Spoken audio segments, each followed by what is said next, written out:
लक्ष्य हमेशा बड़ा होना चाहिए, ऐसा कहते हैं। दोस्तों नमस्कार, मैं हूं योगी और आप देख रहे हैं ओशो टॉक। जितनी बड़ी चुनौती होगी उतना ही विराट तुम अपने भीतर जागते हुए पाओगे। चुनौती का सामना करना है, चुनौती से जूझना है। तुमने कभी ख्याल किया,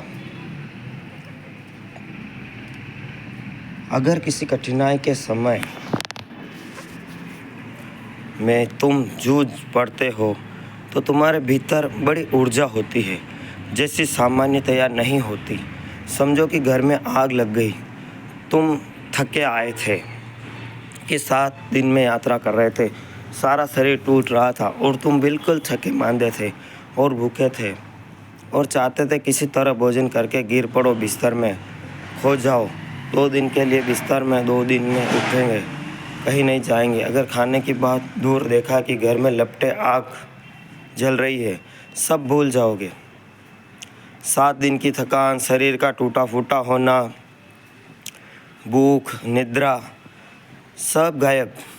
एक क्षण में कोई ज्योति तुम्हारे भीतर भभक के उठी, एक ऊर्जा उठी, तुम जूझ गए। अब शायद तुम रात भर आग से लड़ते रहो, नींद नहीं आएगी। और पहले तुम सोच रहे थे कि घड़ी भर अगर मुझे जागना पड़े, भोजन के तैयार होने के समय प्रतीक्षा करनी पड़े तो मैं सो जाऊंगा, गिर जाऊंगा। क्या हुआ? कहाँ से यह ऊर्जा आई? एक बड़ी चुनौती सामने खड़ी हो गई। उस बड़ी चुनौती के कारण यह ऊर्जा है। चुनौतियाँ चुनना बड़ी कुशलता की बात है, और अगर चुनना ही हो तो अत्यंतिक कहो उसे समाधि, निर्वाण, मोक्ष, परमात्मा, जो नाम देना चाहो। मगर परमात्मा को पाने की प्रबल अभी से जग खड़ा होता है। उसके भीतर सोई हुई अंतःस्थल की सारी शक्तियाँ जागती है। उसकी जड़ें तक कब जाती है, उसके भीतर जो छिपा है उसे प्रकट हो जाता है। क्योंकि इस बड़ी चुनौती के सामने अब कुछ भी छिपा कर नहीं रखा जा सकता। अब तो सभी दाव पर लगाना होगा, यात्रा हो सकती है। इसलिए कहता हूँ कि छोटी मोटी चीज़ से लड़ोगे तो हारोगे, क्योंकि तुम्हारी सोई हुई शक्तियों को चुनौती नहीं मिलती। अब सिगरेट नहीं पीना, ये बात सुन के कोई तुम्हारी आत्मा जागने वाली नहीं है। आत्मा कहेगी कि पियो ना पियो ठीक है, क्या फ़र्क पड़ता है। और सो कहते हैं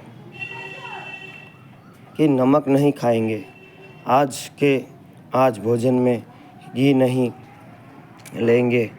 इन सब सुदूर बातों से कुछ नहीं होगा। पानी छान के पिएंगे कि रात में पानी नहीं पिएंगे, सब कुछ इन छिद्र बातों से कुछ नहीं होता। ऐसी कोई चुनौती कि तीर की तरह चुभ जाए, ये चली जाए भीतर तक कि सारे सोए अंतःस्थल को कंपा दे, जावाद की तरह आए, तूफान की तरह आए, तुम्हें उठा जाए। उसी उठने में पहुंचना है। लेकिन फिर भी काश आशीष भी मिल जाए उनका जो पहुंच गए, उनको जिन्होंने पा लिया है, उनके हाथ का सहारा मिल जाए। This video is sponsored by Dwarkadhish लेक्टी एंड पतंजलि योग। लक्ष्य हमेशा बड़ा चुनो तो हार का कोई कारण नहीं। अक्सर तुम हारते हो क्योंकि शूद्र से लड़ते लड़ते पहली बात, और कभी विराट की आकांक्षा से भी भरते हो। लेकिन तुम्हारे पास आशीष की संपदा नहीं होती, तुम अकेले पड़ जाते हो। दूर किनारा विराट तो बहुत दूर है, पता नहीं कि किनारा, ये किनारा तो हमें पता है, दूसरा किनारा तो दिखाई भी नहीं पड़ता। सागर का दूसरा किनारा, उसकी यात्रा पर चलते हो घबराहट होती है, यह किनारा छोड़ने में घबराहट होती है। इसलिए तो जब तुम ध्यान करने बैठते हो तो विचार का किनारा नहीं छूटता, मन पकड़ लेता है। मन कहता है कि जो परिचित है उसको मत छोड़ो, जिसमें परिचय है उसमें सुरक्षा है, यही जाना माना है, पहचाना है, अपना है। यहाँ रहें जन्मों जन्मों से। तुम कहाँ जाते हो, किस किनारे की तलाश करते हो? कहीं भटक ना जाओ, कहीं सागर में डूब ना जाओ, कहीं ऐसा ना हो कि यह किनारा भी हाथ से जाए और दूसरा भी ना मिले। दूसरा है इसका पक्का क्या है? किसने तुमसे कहा कि दूसरा किनारा है? तुमने तो नहीं जाना। कहीं ऐसा न हो कि तुम किसी प्रवंचना में पड़ गए हो, कि किसी झूठे सपने में तुम्हें पकड़ लिया है। मन तुम्हारी सुरक्षा के लिए कहेगा, रुको रुको, इसी किनारे पर, विचार के तट पर ही रहो। विचार में यह किनारा ध्यान है, यह किनारा विचार है, संसार ध्यान है। परमात्मा तुमने देखा है, तुम ध्यान बैठते हो, अपने विचार उठते ज़्यादा उठते हैं, इससे ज़्यादा उठते हैं जितना जब तुम ध्यान नहीं करने बैठते हो।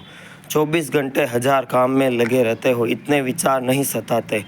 घंटे भर आंख बंद करके बैठ जाओ, आसन लगा के, तुम एकदम हैरान हो जाते हो कि मामला क्या है। विचार प्रतीक्षा करते हैं कि करो बच्चों, ध्यान करो, फिर तुम्हें बताएंगे।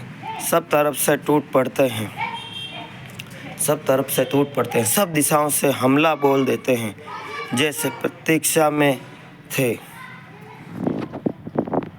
दोस्तों, वीडियो पसंद आ रही है तो अपना एक लाइक ज़रूर करें और अपना एक कमेंट करें, तो हम आगे का वीडियो अपलोड करेंगे।